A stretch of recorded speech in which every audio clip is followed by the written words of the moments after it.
진짜 예수님 안에서 반드시 좋은 일이 있습니다. 가수 남진이 부른 님과 함께라는 노래가 있습니다. 저 푸른 초원 위에 그림 같은 집을 짓고 사랑하는 님과 함께 한 100년 살고 싶어, 이런 가사의 노래죠. 이 노래는 경쾌한 리듬과 멜로디에 맞춰 많은 사람이 즐겨 불렀던 노래입니다. 남진 씨의 최고 히트곡 중에 한 곡이기도 하죠. 하지만 저는 그 노래를 들을 때마다 그런 생각을 했습니다. 노래는 좋은데 저런 집이 어디 있어? 푸른 초원 위에 그림 같은 집을 세울 땅이 한국엔 없지. 그런 땅이 있으면 아파트를 짓든지 연립을 짓든지 하는 생각이었습니다. 그런 제가 독일에서 한 식당에 갔다가 바깥 풍경을 보고는 깜짝 놀랐습니다. 정말 저 푸른 초원 위에 그림 같은 집이 한 채 덩그러니 있는 것입니다. 나중에 알고 보니 유럽에는 곳곳에 그런 집들이 있었습니다. 그런 집들을 보면서 님과 함께를 작사한 작사가가 유럽에 왔다가 그런 집을 보고 작사한 것이 아닌가 하는 생각을 하기도 했죠. 요즘 우리나라도 점차 주택을 선호하는 바람이 불기 시작했습니다. 은퇴한 이들이 서울이 아닌 수도권 근교의 땅을 장만해서 자기 집을 짓는 것이죠. 양평에 그런 집을 짓고 사는 한 성도님 가정을 신방한 적이 있습니다. 그때 남편 집사님이 자랑스럽게 하신 말씀 기억납니다. 목사님, 이 집 곳곳에 저희 아이디어와 땀이 배어 있습니다. 제가 평생 꿈꾸었던 것이 내가 원하는 집을 직접 짓는 것이었는데 꿈을 이루었거든요. 이렇게 제가 지은 집에서 지내다 보면 친구도 생각나지 않고 서울에 갈 생각도 없습니다. 그저 일주일에 한 번 교회 가는 걸로 충분하거든요. 자랑스럽게 말씀하시는데 그나마 주일에 교회를 꼭 나오시는 것이 당이라는 생각을 했습니다. 여러분은 어떠신가요? 지금 살고 있는 집에 만족합니까? 집에 있으면 바깥에 나가고 싶은 생각이 없어지나요? 아니면 집이 마음에 들지 않아서 이사를 가고 싶으신 겁니까? 어디 바깥이라도 나가고 싶으신가요? 어느 날 예수님께서 제자 중에서 베드로, 요한, 야고보 3명의 제자만 데리고 한 산에 올라가셨습니다. 제자들은 예수님이 어디로 가시는지 몰랐지만 자신들만 데리고 가시는 것이 신나서 룰루랄라 콧노래를 부리며 예수님을 따라갔습니다. 왜 산을 올라가실까 궁금했지만 안 갈 수도 없기에 따라 올라갔습니다. 괜히 따라왔나 생각도 들었지만 스승이 올라가니 어쩔 수 없이 올라갈 수밖에요. 그런데 산에 다 올라갔을 때 경천동잘 일이 일어났습니다.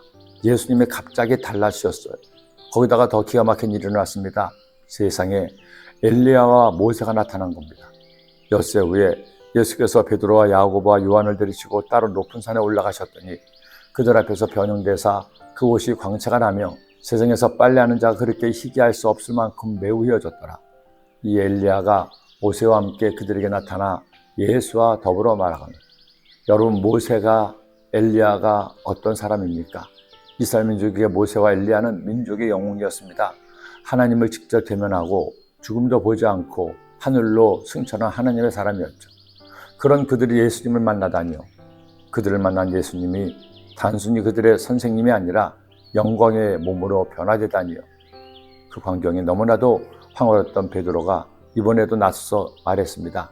베드로가 예수께 고하되 랍비여, 우리가 여기 있는 것이 좋사오니 우리가 초막 셋을 때 하나는 주를 위하여 하나는 모세를 위하여 하나는 엘리야를 위하여 하사이다 하니 산 위에 집을 짓고 거기에서 살자는 겁니다. 하나님의 영광이 임하니 세상 것이 다 부질없다는 것이죠. 그러나 예수님은 그런 베드로의 청을 들어주지 않습니다. 모세와 엘리야를 만난 예수님은 단호하게 산에서 내려오십니다. 왜 내려오시나요? 아버지 하나님이 그에게 주신 사명, 인류를 위해 십자가를 지시기 위함이었습니다. 여러분, 때로 하나님은 내가 나에게 넘치게 말 때가 있습니다. 교회 나와 하나님을 예배할 때면 집에 가기도 싫고 교회만 있고 싶을 때도 있죠. 그러나 우리는 그럴 수 없습니다. 우리는 세상에 들어가 세상의 소금과 빛이 되어야 하기 때문입니다. 다니엘 기도를 드릴 때면 성도님이 그런 말씀을 하시기도 합니다. 목사님, 매일 교회 나와 예배드리고 은혜 받으니 너무 좋아요. 이 좋은 것을 365일 계속하면 더 좋지 않을까요? 물론 좋을 수도 있을 겁니다. 그러나 과유불급이라는 말도 있습니다.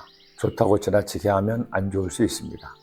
그리고 더 중요한 이유는 받은 은혜를 나눌 사명이 우리에게 있기 때문입니다. 그러니 여러분, 주님의 집에 오기를 사모하세요. 예배를 통해 하나님 은혜를 넘치게 받으세요. 그러나 거기서 끝내지는 마세요. 여러분 삶의 자리에서 은혜를 나누며 사세요. 내가 받은 사랑, 믿음, 소망을 전하며 사세요. 그것이 우리의 사명입니다. 기도드립니다. 하나님 아버지 감사합니다. 변화산에서 변화되신 예수님을 보고 베드로는 그곳에 있기 원했지만 주님은 내려와 병든 자를 치료하시고 귀신을 쫓아내셨습니다. 우리도 주님 믿음에 살면서 받은 은혜를 가지고 세상 속에 들어가 주님을 전하는 일꾼들 되게 하여 주옵소서. 예수님의 이름으로 기도드립니다.